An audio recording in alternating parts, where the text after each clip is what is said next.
6-4 Phillies, was there any doubt? Ben Davis, Michael Barkan, we welcome you to Phillies Post Game Live, presented by Cure Auto Insurance. In a moment, John Kruk from the ballpark. Phillies now 73-58 on the season, Benny, on pace for 90 wins. They had 87 last year, identical 73-58 to this time last year. They're 15 games over 500, a season high, 52 home runs in the month of August. That's the best in baseball this month and extends their team record. What impressed you most about this win? I think just the at-bats and your big guys coming through. And Turner, we've talked about in this, especially in this homestand, how good the bottom of the lineup has been. Well, it was your big guys that got it done tonight. Turner, obviously, with the 2 home runs. That ball that Harper hit out to right center, I still can't believe how hard he hit that son of a gun. But this is a ball club that there's just they're just stockpiling runs right now. I guess probably the only bad thing you could say was Taijuan Walker's velocity was down. But that's really about it. I know Strahm gave up a run, but Soto looked great. Kimbrel continues to look great. A great team effort, tremendous defense tonight. But these guys, the approach they have right now at home plate is just remarkable. Yeah, it's they're showing their true professionalism at the dish, and they're not taking any at bats off. I love to watch them hit right now. You want to see them get on base? They get on base. They get on base by walk, by single, by double, even a triple, and then they're the power guys, and they're getting the home runs again tonight. Let's go to our power guy, John Kruk, at the ballpark. John, they seem, at least right now, to be able to solve any pitcher that comes down the pike. How has this transition come about, in your view? I think just because, earlier in the year we had some guys struggling, and so it's never easy to maneuver through a lineup, but it was a lot easier. And now, if one guy struggles, the other 7 or 8 are picking them up. And it's such a deep lineup, and, it takes so much effort to get through this lineup once without giving up a run. Try doing it 2 or 3 times. It's darn near impossible the way they're swinging the bats right now for a pitcher to feel like they have an easy inning against this team. John, you're looking at the way Rob Thomson handled this bullpen tonight. I thought it was masterful. But you got 3 guys out there, and I know you guys talked about it during the broadcast, but if you got Strahm, Soto, and Alvarado from being a left-handed hitter, that can't be fun. That is not a good matchup.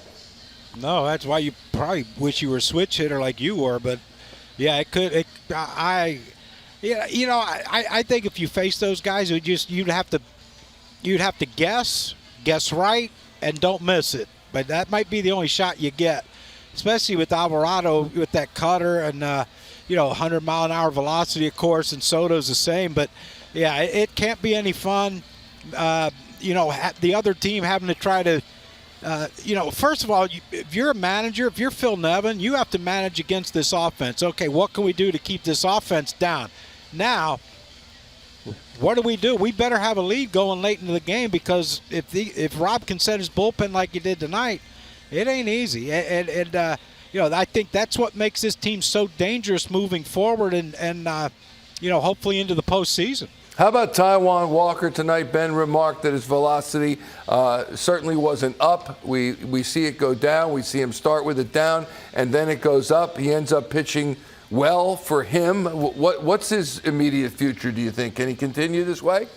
Yeah, I think, look, they had Ranger throw a simulated game today, and I think they're hoping to go back at some point in September to a 6-man rotation to give guys rest, because, look, the way this offense is scoring runs and the way they're hitting the ball and the way their quality at bats are, you're not asking your pitcher to go out and throw a shutout. I mean, it'd be nice, but they don't have to. And I think going to a 6-man rotation is going to help, Wheeler, Nola, Taijuan, all of them. All 6 guys, it's going to help them down the stretch. And it gives Ranger time to build up to, what they think they're going to need him for when the postseason rolls around, if the Phillies maintain their spot. Is Ranger going to be that guy again that's going to get a start, or is he going to be coming out of the bullpen like he did some last year in the postseason? Well, where did the power go for Bryce Harper? Remember we were all worried about it? Well, Yeah, I wasn't. well, I wasn't. To be honest I know with you weren't, and there are ebbs and flows in every season. It almost is cyclical. Guys perform, guys struggle, guys hopefully perform again. We saw it with Castellanos. We've seen it with Schwarber. Schwarber, incredibly, is still hitting the home runs and getting on base. We saw it with Harper. Unfortunately, we saw it for way too long with Trea Turner. Now they're all clicking, and my question is always, is this the real them, and will this continue for the final 31 games of this regular season? Yes, I do. I know they struggled last year in September, but this is, I always say that baseball players are very prideful. They take a lot of pride in what they do. None more so than this ball club. They get embarrassed when they strike out. They get ticked off when they don't advance a runner. And again, that goes back to the professionalism. And they get ticked off because they know they've prepared to no end. And these guys get their work in. People are probably tired of me saying that. But when you're on the road with them and you see what they do in the batting cage and the amount of ground balls they take and the film they watch, it's just not, they just don't show up at 6:30, put the uniform on, and go out to the field and play. This is a process. It's every day, and that's why they have so much pride in what they do, and they get ticked off when they don't perform. And that's why it's going to continue throughout the course of the year, because they don't want to see those numbers go down. You know how Rob Thomson gets ticked off? You know how you know? He drops his pen. Drops his pen. That's all you. I mean, otherwise it's just a flat line, which I guess is how they like it. Here is the skipper in the clubhouse. Trey went through fits and starts the first 4 months where it seemed like there'd be a few games here, a few games there, we'd put it together, and now all of a sudden it's been this whole month pretty much. I mean, is there one big thing you're seeing in him, one big difference? With Trey? Yeah. He's just being Trey, you know. Ever since we started that, was it the last homestand, Chris? He's been swinging the bat great, just like he has in the past, and he's playing great defense too. He made another great play in the first inning and get us out of that inning. You know, they could have tacked on some runs there, but he's been playing great. I think you've often said your best lineup ideally is with him batting second. What does it do for the rest of this team when he is producing from that spot?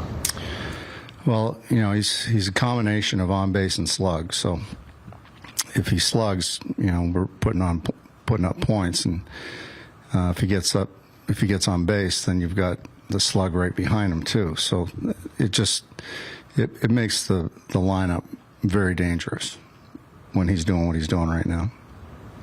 What have you seen from Gregory Soto his last couple outings? Strikes, tacking, using his slider, mixing. He's got a lot of confidence right now, and I got a lot of confidence in him. He's throwing the ball really good. Did you give any thought to putting Ohtani on there in the eighth, you know, help a run with somebody else? No. I like the matchup. Earlier in the game, why did you throw the 3 pitches to him before putting them on instead of just putting them on? Yeah, it's early in the game. And I trust Ty that he's not going to, you know, he's going to throw 0-2, 1-2 type pitches and not, you know, try to get Ohtani to get himself out. But once we got to 3-0, I mean, really I should have put him on 2-0, but I waited till 3-0 and then put him on. Back to that 8th inning play. That's not an easy play for Bryce to make, and he's back at first tonight. What did you make of that play? It was a great play, you know. He tacked the ball and killed the hop and made a nice flip to Soto. And Soto, really athletic, getting to the base and catching the ball and good footwork. So it was a really good play. You guys are 15 over for the first time this season. So what do you think the next mini goal is? 20 over. Increments of 5. What do you think of them intentionally walking Harper with 2 outs and nobody on base on Sunday? I don't know. I don't question other managers. I really don't, because I don't know their ball club. So if that was their game plan, then that's their game plan. Just unusual. Oh, yeah. A lot of traffic on the bases with Walker tonight, but he made big pitches and seemed to get out of jams. What did you make of him overall? I thought he was pretty good. I would have liked to see a little bit more first pitch strikes, get ahead. But I thought the stuff was good. I didn't think they particularly hit him all that hard. He gave up some hits, but a lot of ground balls that just got through the infield. Same thing with Strom. There's a lot of soft hits, but I thought Taiwan was really good.